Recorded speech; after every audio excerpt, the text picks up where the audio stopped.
2015년 12월 29일에 대한민국을 뒤흔든 편지 한 통이 공개가 되는데요. 이 편지를 쓴 사람이 SK그룹 최태원 회장이었거든요.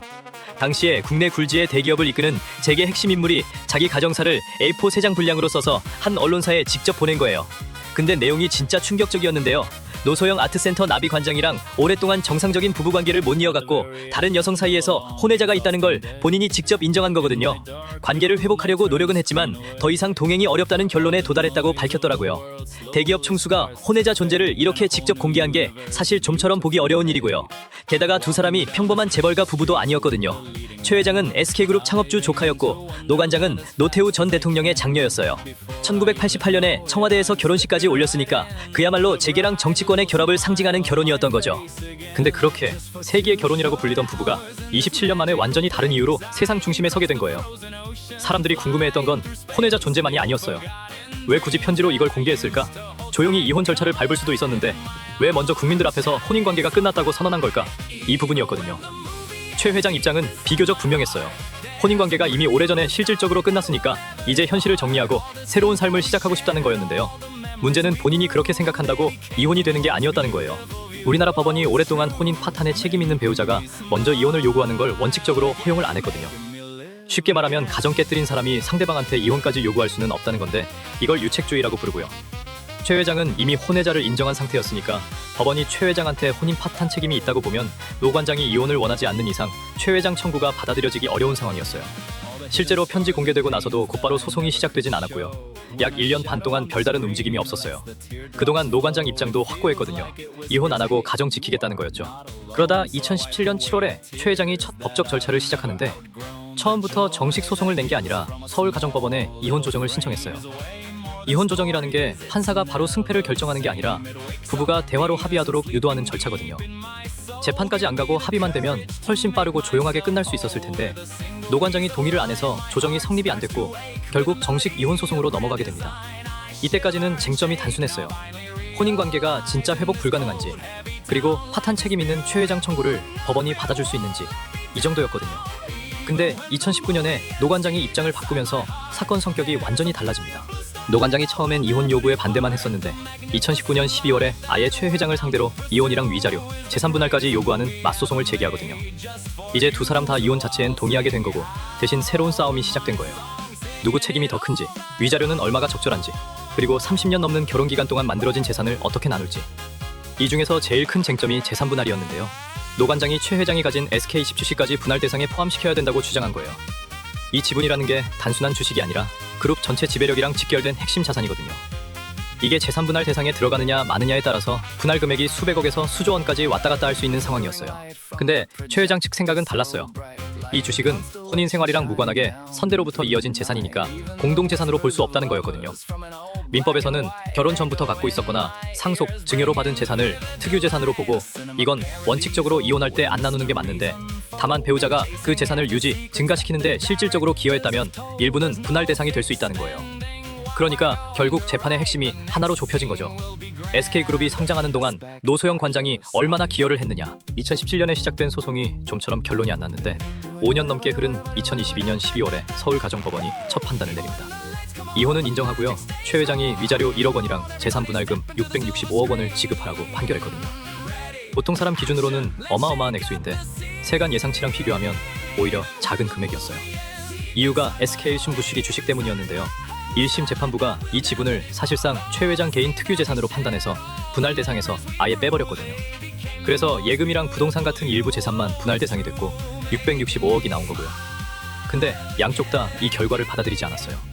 최 회장 측은 위자료, 재산 분할 판단에 반발했고 노 관장 측은 SK 신부식이 지분 빠진 거에 불복하면서 서울고등법원으로 넘어갑니다. 그리고 항소심에서 아무도 예상 못한 판결이 나와요. 2024년 5월 30일에 서울고등법원이 1심을 사실상 뒤집는데요. 위자료 20억 원에 재산 분할금 1조 3,808억 원을 지급하라고 판결한 거예요. 665억이었던 게 20배 넘게 늘어난 거고 당시 기준으로 국내 이혼 소송 역사상 최대 재산 분할 금액이었어요. 이렇게 확 바뀐 이유가 1심에서 빠졌던 SK스니 주식을 항소심이 다시 분할 대상에 넣었기 때문이거든요. 항소심 재판부는 노 관장이 그냥 가사랑 자녀 양육만 한 게 아니라 최 회장 경영활동이랑 SK그룹 성장에도 유무형으로 기여했다고 본 거예요. 전체 재산을 약 4조 115억 원으로 계산하고 분할 비율을 최 회장 65, 노 관장 35로 정했고요. 특히 이 재판에서 크게 주목받은 게 이른바 성경 300억 원 메모였는데요. 노태우 전 대통령 비자금 중 약 300억이 과거 성경그룹, 지금의 SK그룹으로 전달됐고 이게 그룹 성장에 도움이 됐다는 주장이 나온 거예요. 노 관장 측이 김옥숙 여사가 작성한 걸로 알려진 메모를 근거로 제시했고 항소심이 이 부분을 SK그룹 성장 기여로 인정한 거고요. 근데 최 회장 측이 여기 강하게 반발합니다. 확인 안 된 비자금 주장으로 기업 역사를 왜곡했고 불법 자금까지 재산 형성 기여로 인정했다는 거였는데요. 판결 나오고 최 회장이 직접 기자회견까지 열어서 유감을 표명할 정도로 반발이 셌어요. 다만 위자료 20억 원이랑 이혼 자체는 더 안 다투느니까 이 두 가지는 확정이 됐고 대법원에 남은 건 1조 3,808억이라는 재산 분할 금액이 적절한지 그거 하나였던 거예요. 2025년 10월 16일에 대법원이 항소심 판결 중재산 분할 부분을 깨고 다시 서울고등법원으로 돌려보내거든요. 대법원이 문제 삼은 핵심이 그 노태우 전 대통령 비자금 300억 원이었어요. 설령 그 돈이 실제로 전달됐다고 해도 불법적으로 조성된 자금을 정당한 기여로 평가하면 안 된다는 취지였는데요. 이걸 유리한 요소로 인정하면 결과적으로 불법을 보호하는 셈이 된다는 거예요. 그래서 대법원이 항소심이 이 부분을 노관장 기여로 인정한 게 잘못이라고 판단한 거고요.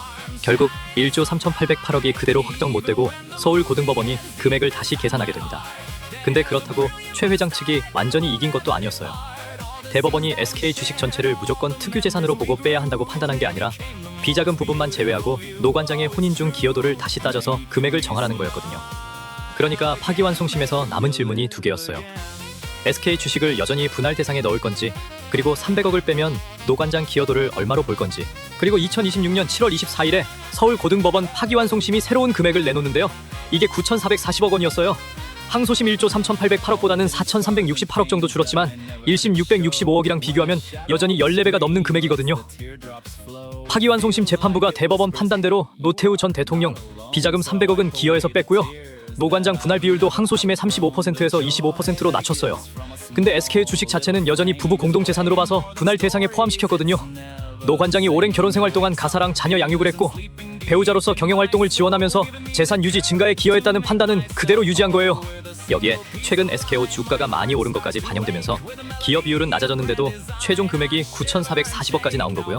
재판부가 판결 확정일 다음 날부터 다 갚는 날까지 연 5% 이자까지 붙이라고 했더라고요.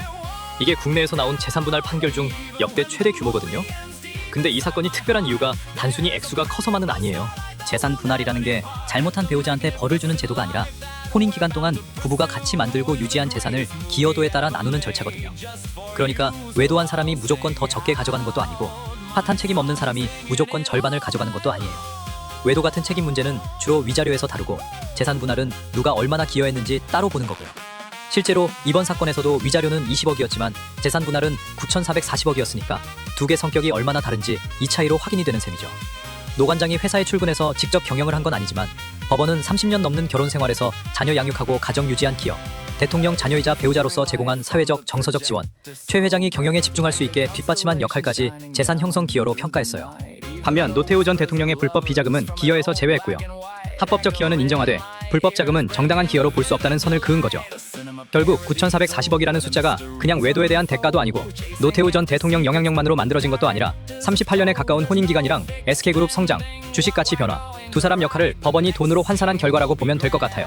판결 나오고 나서 또 하나 관심사가 최 회장이 이 돈을 어떻게 마련하느냐였는데요. 최 회장 재산 상당수가 현금이 아니라 SK로봇마루 주식으로 구성돼 있거든요. 법원이 주식 자체를 넘기라고 한 게 아니라 현금 9,440억을 지급하라고 했으니까 최 회장이 보유 자산을 처분하거나 주식담보대출을 받거나 배당이랑 다른 재산을 활용해야 하는 상황이에요. 만약에 SK로봇마루 주식을 대규모로 팔면 그룹 지배력에도 영향을 줄 수 있고요. 다만 실제로 어떤 방법을 택할지는 판결 확정 과정이랑 최 회장 측 자금 조달 방식에 달려있는 거라서 이게 곧바로 경영권 분쟁으로 이어진다고 단정할 수는 없지만 1조 원에 가까운 현금을 마련해야 한다는 사실 자체가 부담인 건 분명하다는 거예요. 그래서 개인 이혼 소송인데도 재계랑 주식시장이 결과를 같이 지켜본 거고요.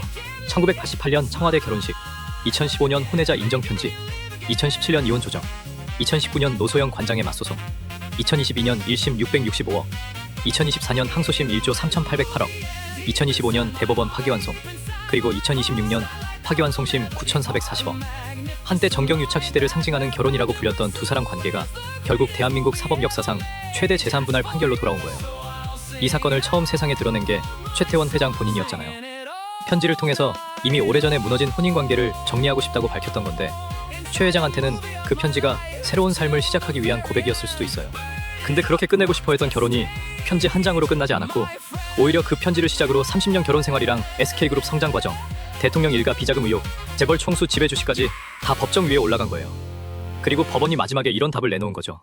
혼인 관계는 끝낼 수 있지만 그 세월 동안 같이 만든 재산까지 한 사람 것으로만 남길 수는 없다는 거예요. 2015년 12월 29일 공개된 3장짜리 편지. 거기서 시작된 싸움이 10년 넘게 흐른 뒤 남긴 숫자가 9,440억 원이었습니다.